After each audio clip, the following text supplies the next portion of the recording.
I've said it 180 times already. Don't invest in Russia. Don't invest in Russia, especially in high-value assets. Someone just messaged me saying they have some money and want to invest in a large oil refinery in Russia because soybeans are cheap there today. Though that's true, the prices are low and farmers can't sell them. But I still say, don't throw a big chunk of money into Russia. Look at this factory. Look at these drying ovens. And a planning workshop over there with the 2 sawmills. The owner of this factory spent about 9 million yuan back in 2009. By 2017, he gave up, left the factory behind, took nothing with him, and reportedly didn't even recover the costs. Why didn't he take anything? Because in Russia, if you want to run a factory, you have to have a local Russian person as a legal representative and use the name for everything. Your factory equipment, including saws, forklifts, trucks, all in their name. If they want you to sell, you can. If they don't, you can't sell anything. The owner left because he couldn't do anything about it. The second owner took over in 2017 and didn't make any money either. He left this spring. The third owner also couldn't make a profit. The costs were just too high, really, really high. The Russians don't care about your business. They don't care if your factory runs or if you make money. You still have to pay rent, taxes, and all other fees. If you don't pay, they'll kick you out immediately. See this factory? It has all the basic setups. Power, industrial boilers, the planning workshop. You can start production right away, but in over 20 years, no Chinese person has made money here. Who made money? The Russians. The Russian legal representative made the money. Why is it that Chinese people still want to invest in Russia? They keep getting taken advantage of. The Russians themselves say, no problem, one leaves, another comes. There are plenty of rich people out there. We'll keep harvesting. If you want to build an oil refinery, do it in a border city like Huilin, Huihe, Suifenhe, or Dongning. Anywhere, really. Then bring your money over and tell the Russians to buy soybeans. It's safe and simple. This enthusiastic netizen is advising everyone not to invest in Russia, but under the decades of brainwashing by the Chinese Communist Party, CCP, many Chinese still believe Russia is very friendly to China and continue to invest there. One netizen commented, "Investing is like traveling. Go to civilized places." They also said, "Investing in Russia is like going to Somalia." Recently, Russia sent conscription notices to Chinese students studying in Russia, causing panic among them. Many parents were shocked. Can Russia draft foreign students? One student forwarded the emergency notice to their family, and their elderly parents spent the night in worry. Some netizens wondered, what is the mindset of these students going to Russia? What are they studying there? You might not realize, but since the Russia-Ukraine war began, the CCP has been pushing the narrative that Russia is a friendly, democratic neighbor to China. To strengthen this narrative, the CCP has increased brainwashing efforts and even removed English language teaching in some areas, replacing it with support for Russian language education. In places like Henan, schools have started offering Russian courses. China has previously taught Russia in the 1950s during the Soviet era, but after relations soured, Russian language teaching was phased out. Now it's coming back, leading many to believe China may return to an alliance with Russia. Some even think that Russia could be China's future hope. In their eyes, the alliance between China, Russia, North Korea, and Iran, which the West sees as the axis of evil, might soon dominate the world. Influenced by this brainwashing, many young Chinese unable to go to the West are choosing to study in Russia. Some struggling veterans go to Russia to become mercenaries, ultimately becoming cannon fodder. On my first day, they told me to defend a position without any training. I guess they just wanted me to be cannon fodder. I couldn't see anything. What was I supposed to shoot at? I just fired a few shots and called it a day. The story of one nearsighted mercenary on the front lines sums up the reality of Sino-Russian distrust and mutual exploitation. There's no real love for Russia among Chinese mercenaries. They're just desperate, driven by hardship in China. They don't think of Russia as their homeland. Russia knows this too, which is why they never intended to let them earn money to send home. But all of this changed drastically with Donald Trump's re-election. Recently, Chinese officials expressed concern, saying we were worried that Trump would impose high tariffs on China, but we didn't expect our closest friend, Russia, to beat him to it. On November 28th, reports showed that furniture prices in Russia could rise sharply due to an increase in tariffs on Chinese furniture hardware from 0% to 55%. In contrast, European tariffs on similar products are expected to increase by only 10%. Russia preemptively raised tariffs on some Chinese goods by 55%, ahead of the U.S. Vadim Viladinov, the general manager of one of Russia's largest furniture hardware suppliers, Boyarda, said, It's puzzling to impose stricter conditions on Chinese suppliers than on European manufacturers. This is essentially a suppression of Chinese suppliers, impacting Russia's entire furniture industry. Upon learning this news, netizens were shocked. Before the US even starts a trade war with China, our closest ally, Russia, beats them to it. Is this a comedy or a tragedy? Analyst Frank Fong explains, this isn't surprising at all. First, Russia is desperately short on money, and second, they never really cared about us. Fong continues, it's easy to understand that Russia is financially struggling, but to say that they don't care about China might upset many Russian supporters. The truth is, Russia has been exploiting China for years, and this isn't the first time. Let's not even talk about the millions of square kilometers of land they've taken from us. Just in recent years, they've been manipulating China while pretending to be our ally. At the beginning of this year, Russia had an international conference on promoting cooperation in the South China Sea, inviting countries like Vietnam and the Philippines, but conspicuously excluding China. Their intention is to strengthen their position in Southeast Asia while limiting China's growth. In June, Russian President Vladimir Putin personally visited North Korea, where he signed a comprehensive strategic partnership with Kim Jong-un. He even invited North Korean forces to fight in Russia, disrupting China's plans. Additionally, Putin visited Mongolia, Vietnam, and Central Asia, frequently using China-India tensions to create division, strategically positioning himself around China to ensure that after the war, Russia would have the upper hand in containing China. For the many brainwashed Russian supporters, they may still believe the CCP's propaganda that the relationship between China and Russia has no limits. Forget about the last 200 years, when Russia constantly schemed against China, even nearly launching a nuclear strike in the 1960s. This so-called friendship is just a temporary necessity for Russia in its current desperate situation. He adds, Russian supporters should think about this. Since Russia's foundation, from the Kievan Rus to the Tsarist Empire, the Soviet Union, and modern Russia, who have they ever truly had a friendship with? Their entire history is one of bloody expansion, bullying neighboring countries.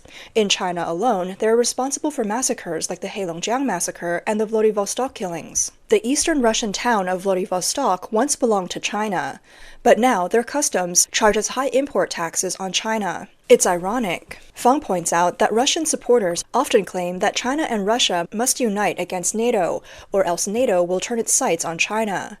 He argues, if Russian supporters are so worried about NATO targeting China after Russia's defeat, why don't they worry about Russia joining NATO and then turning against China? He also criticizes these supporters for their constant worry, calling it paranoia, and suggesting it stems from a guilty conscience. He said, if you're constantly fearing invasion, maybe it's because you've done so many bad things. Look at Europe.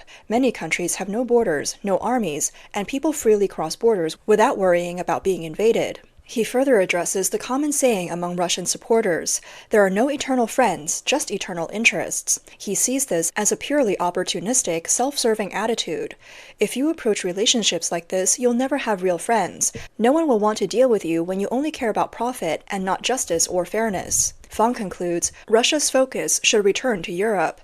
Its relationship with China is just a stopgap, and once the war is over, aligning with the West will be its main goal. At that point, it's entirely possible that Russia will use China as a bargaining chip or even betray it. Fong makes a strong point, but he doesn't mention that Russia's current president, Putin, came from the Soviet bureaucracy and was the head of the KGB. He understands the CCP far better than most world leaders. In Putin's view, it may be less about distrust towards the CCP and more about fear. Before the outbreak of the Russia-Ukraine war, Russia's true strategic goal was likely to distance itself from the CCP and reintegrate into the Western world.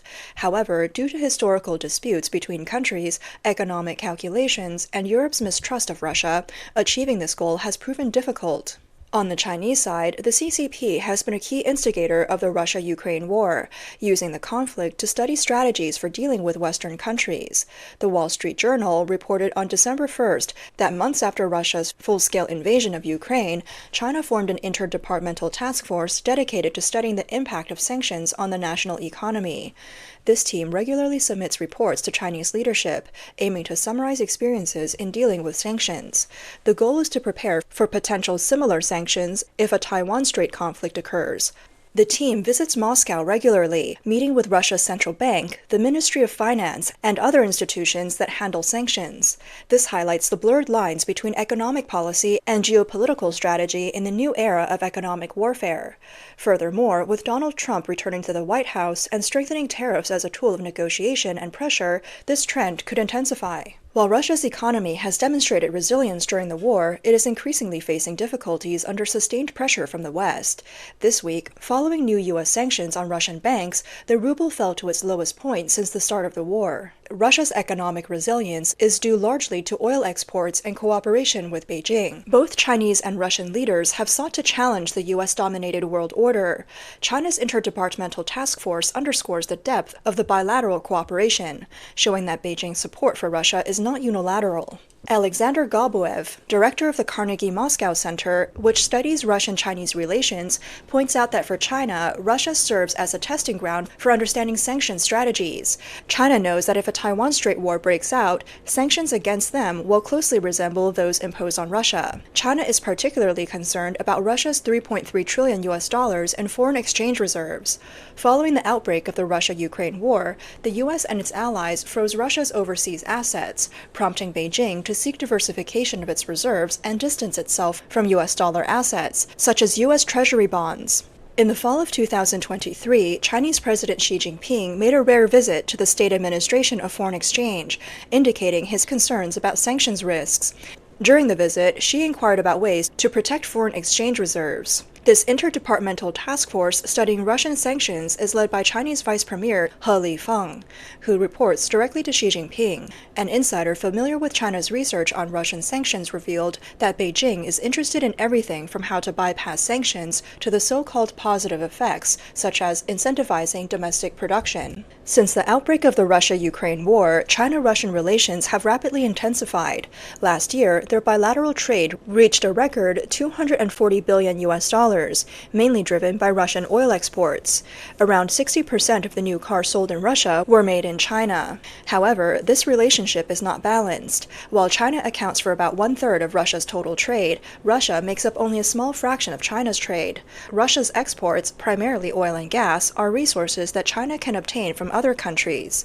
This means that if the situation reverses and a Taiwan Strait conflict breaks out, Moscow would not be able to provide China with the same level of economic support. Although the U.S. is imposing sanctions on China, including restrictions on advanced semiconductor exports and measures targeting Huawei, the Taiwan Strait conflict could trigger a completely different scale of economic warfare. A comprehensive Western financial sanction would disrupt China's financial system entirely. Analysts highlight that the CCP's primary takeaway from Russia's experience is the importance of preparation. Before the war, Russia attempted to diversify its foreign exchange reserves, de-dollarize its economy, and stabilize domestic financial infrastructure. Although the results were limited, these measures partially shielded the Russian economy from sanctions and provided time for adaptation.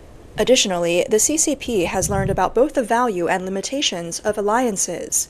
Western nations, including the EU, the US, and the UK, united to expel major Russian banks from the SWIFT financial network and imposed an oil price cap.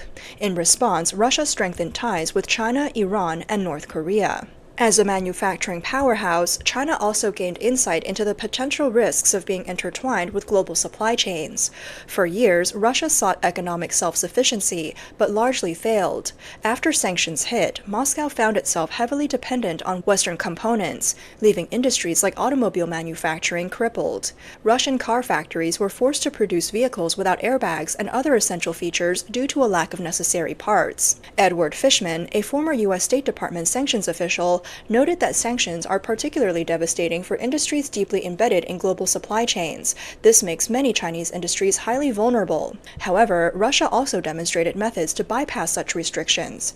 To evade the oil price cap, Moscow utilized a network of ships owned or insured by non-Western countries. Analysts estimate that over half of Russia's seaborne oil is now being transported by this so-called shadow fleet, which the U.S. and its allies are working to sanction.